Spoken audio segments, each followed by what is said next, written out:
buenas tardes. Hoy en este jueves sacerdotal eucarístico vamos a continuar con la profundización de los sacramentos de la Iglesia. Ya hemos visto los sacramentos de iniciación cristiana, que son el bautismo, la primera comunión y la confirmación. Ya hemos visto los sacramentos que son de salud, que son la confesión y la unción de enfermos. Y la semana pasada iniciamos los sacramentos de vocación, que fue con el que iniciamos con el orden sacerdotal. Y hoy vamos a ver este segundo sacramento de vocación, que es el matrimonio. La palabra matrimonio viene del latín mater, que significa madre, y munus, que significa función, es decir, donde surge y se da la vida. Es para la Iglesia Católica una íntima comunidad de vida y amor conyugal, creada por Dios y regida por sus leyes, que se establece sobre la alianza de los cónyuges, es decir, sobre su consentimiento irrevocable. Esta definición referida a cualquier matrimonio, participen en él católicos o no, se concreta jurídicamente en el canon 1055, parágrafo primero del derecho canónico, y define así el derecho canónico al matrimonio. ¿Qué es el matrimonio? La alianza matrimonial por la que el hombre y la mujer constituyen entre sí un consorcio de toda la vida, ordenado por su misma índole natural, al bien de los cónyuges y a la generación y educación de la prole, fue elevada por Cristo Jesús, nuestro Señor, a la dignidad de sacramento entre bautizados. Ambas definiciones, si se dan cuenta, resaltan la concepción católica del matrimonio como una realidad natural que se apoya sobre el principio del conocimiento y que no puede ser suplido por ninguna autoridad humana. Las únicas diferencias notables entre ambas definiciones pasan porque el Código Canónico omite la palabra amor, ya que lo considera como algo ajurídico o indeterminado. Asimismo, también incluye la mención a la generación y educación de la prole, que de nuevo, por el carácter más legal que tiene la misma definición. Cuando el matrimonio se celebra, es necesario explicitar los fines esenciales, el bien de los cónyuges y la educación de la prole y generación de la misma. Cuando se celebra entre bautizados, católicos o no, pues el código no añade tal exigencia, es elevado a uno de los 7 sacramentos de la Iglesia Católica. Esto implica que, según la teología, fue instituido por Dios y elevado a sacramento por Cristo, y que es un signo visible de la gracia. Vamos a ver cómo el matrimonio como sacramento se ha ido formando a lo largo de la historia teológica de la Iglesia Católica. En el Evangelio, Jesucristo se pronuncia tajantemente en contra del divorcio permitido por la ley judía. Así lo expresa en Marcos 10, del 11 al 12, y textos paralelos. En los primeros siglos, los escritos cristianos tienen que salir al paso de la permisividad sexual del mundo grecorromano y de los distintos movimientos heréticos que plantean que el matrimonio es algo malo, ya que la materia es mala en sí misma. Los encratitas despreciaban el matrimonio y sostenían que el todo cristiano debe guardar continencia. Los gnósticos, a los que hay que sumar los maniqueos y los priscilianistas, apoyándose en una cosmología dualista, defendían que la materia tenía su origen en el principio del mal y por lo tanto tenían una visión negativa de la realidad del sexo y del matrimonio. Los montanistas y los novacianos despreciaban las segundas nupcias, un caso extremo en la herejía encratista de Tasiano. En las primeras comunidades cristianas se va manifestando una preferencia por la virginidad y el celibato. Incluso se llega a ofrecer una imagen peyorativa o desmentimativa del matrimonio. Sin embargo, el magisterio actuó de regularizador. Así, San Ignacio de Antioquía y Clemente de Roma, los autores cristianos acentúan el bien de la procreación al salir en la defensa del matrimonio. Argumentan que ha sido instituido por Dios y ha sido bendecido por la presencia de Cristo en las bodas de Caná. Incluso surgen tendencias que proponen que el matrimonio sea superior a la virginidad. Autores como Elvidio, Bonoso, Joviano y Vigilancio. San Agustín, entre los años 354 a 430, sostiene claramente que el matrimonio es una cosa buena y que ha sido instituida por Dios desde el principio. El pecado original no ha destruido esta bondad originaria, aunque ha dado origen a la concupiscencia, que de tal manera afecta al ejercicio de la sexualidad que se hace verdaderamente difícil subordinar esa actividad a la recta razón. Eso se consigue cuando se vive en el marco de los bienes propios del matrimonio, como son la procreación, la fidelidad y el sacramento. Para San Agustín no hay duda de que la búsqueda de la procreación no hace que la unión del matrimonio lleve consigo falta o pecado alguno. Pero no ocurre lo mismo si la unión se intentara para satisfacer la concupiscencia, ya que entonces se incurría en pecado venial. Los autores no concuerdan en la interpretación que debe darse de estas afirmaciones. Aunque la visión cristiana del matrimonio en los primeros tiempos era positiva, equilibrada y menos mitificada que la del entorno, también es cierto que el matrimonio o una de sus finalidades era considerado a partir de las consecuencias del pecado original, como un remedio a la concupiscencia, según expresó San Agustín. Así, la doctrina cristiana consideraba el matrimonio en relación con la finalidad procreativa y como cauce para equilibrar el desorden de la debilidad sexual que los hombres llevaban tras el pecado original.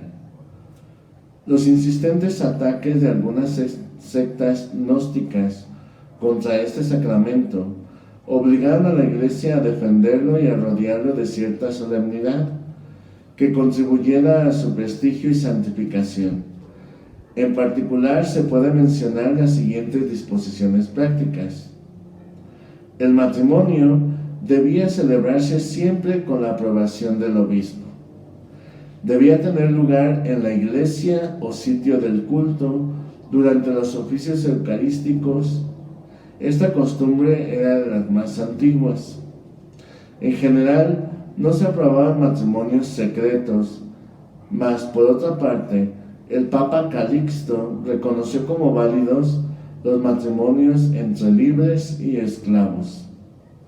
Sin embargo, las ceremonias cristianas, al menos hasta el siglo IX, conservaban numerosos aspectos de la tradición pagana, tal como lo ha llegado a través de los testimonios de Gregorio de Nacianzo, siglo IV, o del Papa Nicolás I. En realidad hubo una continuidad desde los rituales del paganismo hasta las celebraciones cristianas del matrimonio, que incluso perviven en la actualidad. Como ha señalado el historiador Duchesne, la Iglesia modificaba en este tipo de cosas solo lo que resultaba incompatible con sus creencias.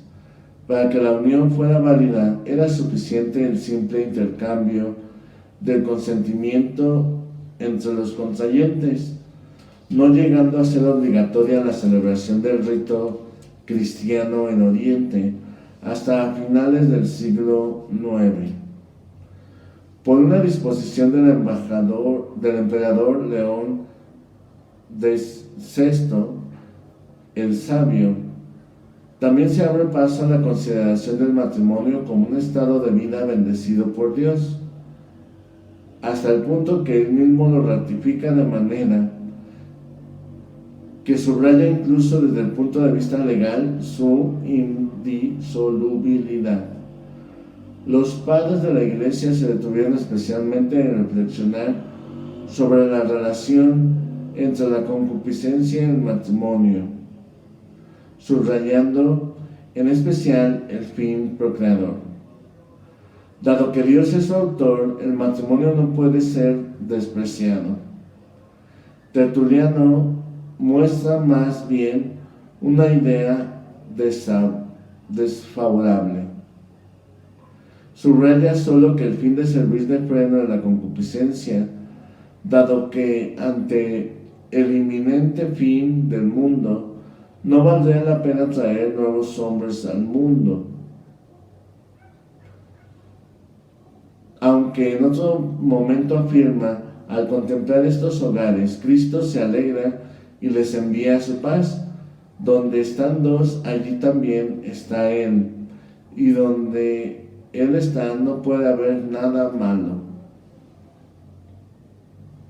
Sin embargo, San Ambrosio de Milán dedicó un tratado a la virginidad y afirma que el matrimonio es un estado por el que se colabora con Dios en la obra de la creación. Jerónimo, en cambio, considera que el matrimonio impide dedicarse a la vida de la oración y la santificación. Sin embargo, quien más influyó en la teología posterior sobre el matrimonio fue San Agustín, que trató de los bienes inseparables del matrimonio: la procreación, la fidelidad, el sacramento y sobre todo poder aprender a vivirlo a la luz de la palabra de Dios. La consideración del matrimonio como un sacramento no aparece de forma expresa en las enseñanzas de la Iglesia hasta el siglo XV y se introduce como un signo de la unión de Cristo y de la Iglesia. La celebración del rito religioso del Armenilis del Concilio de Florencia fue declarada obligatoria un siglo más tarde en el Concilio de Trento.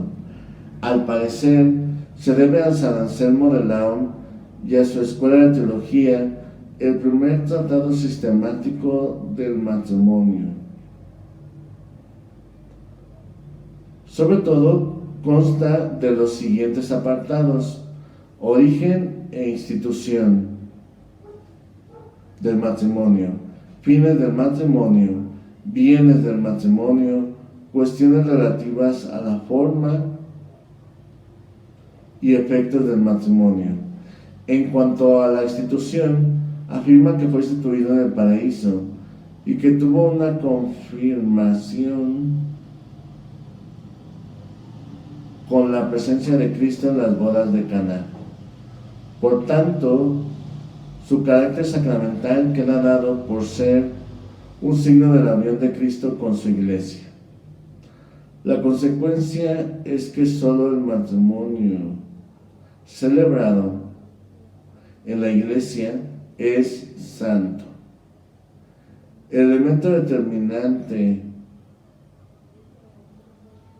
sobre todo en la Edad Media, tiene un esfuerzo sin precedente, capaz de dar respuesta a las grandes interrogantes del momento, planteados sobre todo por los errores que revocaban las antiguas doctrinas gnósticas, los valdenses, los cátaros, los albigenses, y también por el permisivo situación sexual a la que llevaba el ideal del amor puro y romántico con la exclusión de la procreación que cantaban los trovadores.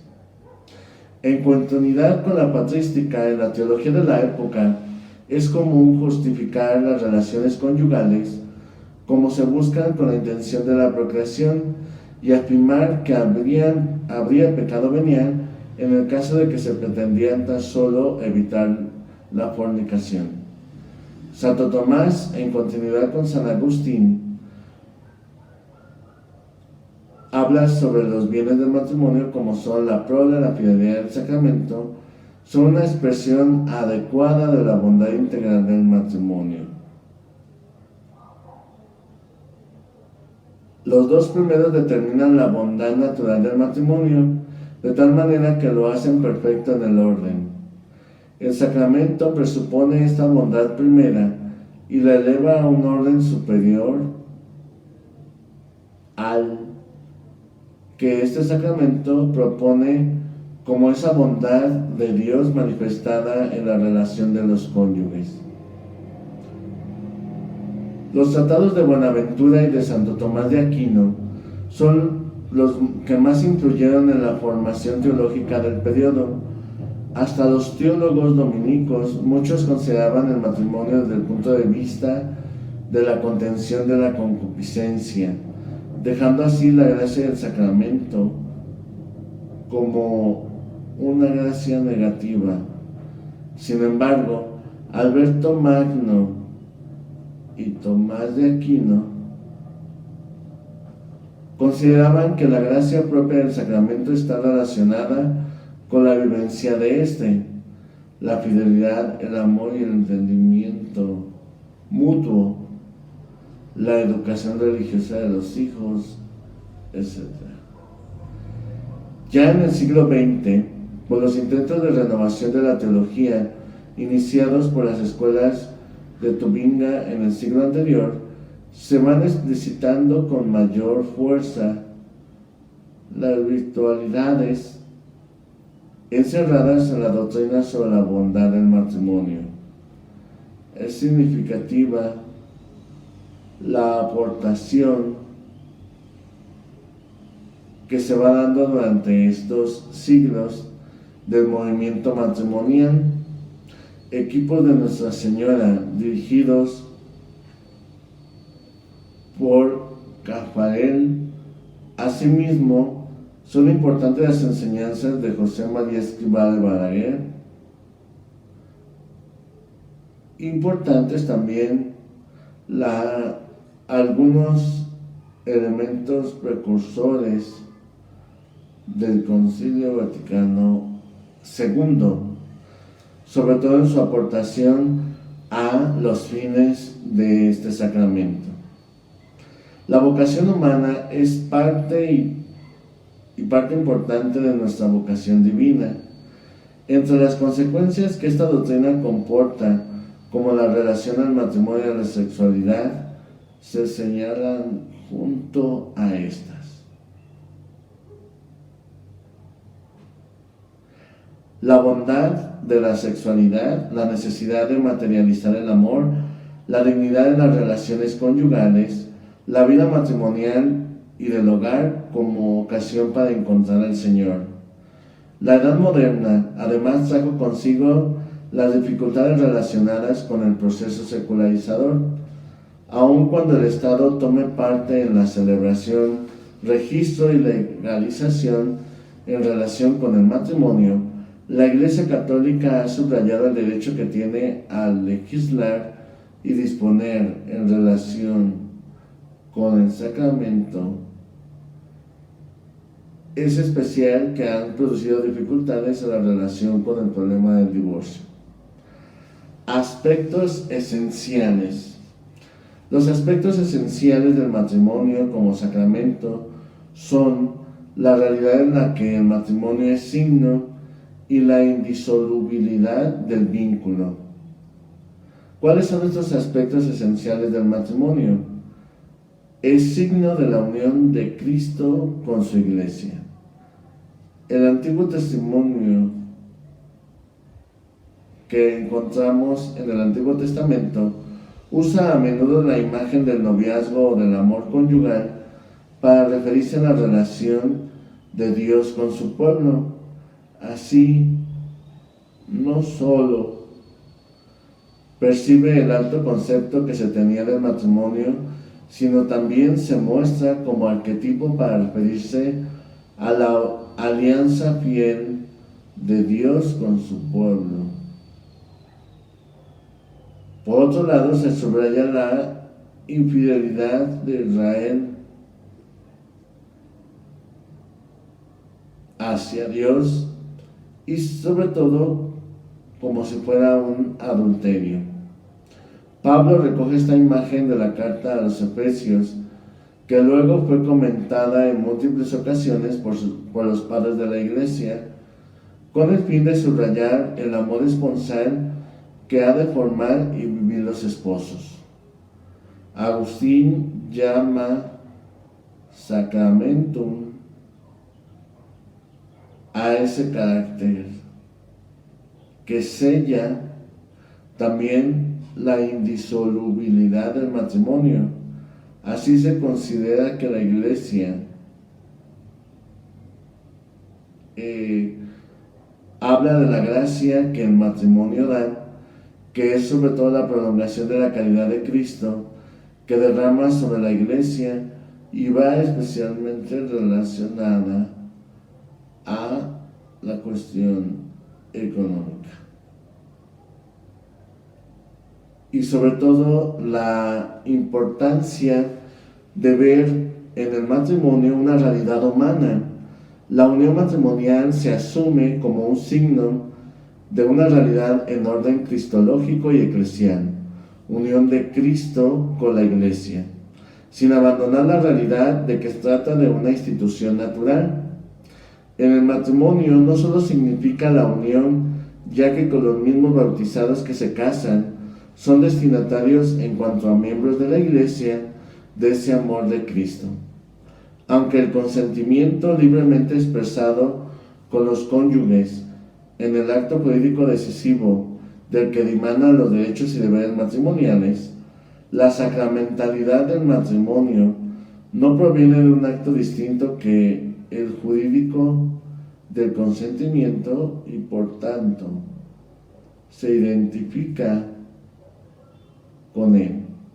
Por eso la teología católica ha dado creciente importancia a la fe de los cónyuges y a las actitudes religiosas que se requieren para la validez o licitud del sacramento. Otro aspecto importante, aparte de la unión de ser signo de la unión de Cristo con la Iglesia, es la indisolubilidad. En los evangelios y en las epístolas de Pablo de Tarso se nota el interés por aplicar las enseñanzas de Cristo al ambiente de las primeras comunidades cristianas. El pastor de Hermas condena el nuevo matrimonio de quienes se han separado, incluso en caso de adulterio. Luego, tanto Justino Mártir como Atenágoras de Atenas buscan la posibilidad de volver a casarse por parte de quien queda viudo y ofrecen una enseñanza semejante. Es más confusa la enseñanza de Basilio el Grande, pues al parecer toleraría el nuevo matrimonio de quien haya sido abandonado por su esposa. En cambio, en su obra titulada Moralia, parece defender que el matrimonio es indisoluble, sin excepciones. Parece claro que en los escritos de los padres este aspecto es importante y esencial en el sacramento del matrimonio, y que se sella con el consentimiento libre de los cónyuges. Hay que esperar a los grandes padres de Occidente como Ambrosio, Jerónimo y Agustín para una enseñanza firme en contra del divorcio y de la posibilidad de volverse a casar tras la separación. Desde ahí los concilios adoptan medidas severas en relación con estos casos de separados vueltos a casar. Nos pareció bien que, según la disciplina evangélica y apostólica, ni el abandonado por la mujer ni la dejada por el marido se unan a otro, sino que permanezcan así o se reconcilien. Si desprecian esta ley, sométanse a la penitencia. Sobre esta materia hay que pedir la promulgación de una ley imperial. ¿Cuáles son los elementos principales del matrimonio católico? La materia y la forma. La materia es el consentimiento de los cónyuges y la forma la bendición nupcial. El ministro son los propios cónyuges y los sacerdotes actúan como testigos de este sacramento. El sujeto son los cónyuges que delante de Dios manifiestan su consentimiento y el cual lo eleva a sacramento, uniéndolos hasta que la muerte les separe. El fin es el bien de los cónyuges, la procreación y la educación de los hijos. Es por eso que este sacramento nos ayuda a entender el gran amor que Dios tiene a la humanidad al poner en medio de él, de este sacramento, su mismo amor en el corazón de estos cónyuges, para que sean signos de ese mismo amor en medio del mundo y puedan amarse así, con ese mismo amor dispuesto en sus corazones. Pidamos a Dios pues por todos los matrimonios para que puedan ser signos de ese amor que Dios ha manifestado en el mundo. Que Dios bendiga, que pasen buenas tardes.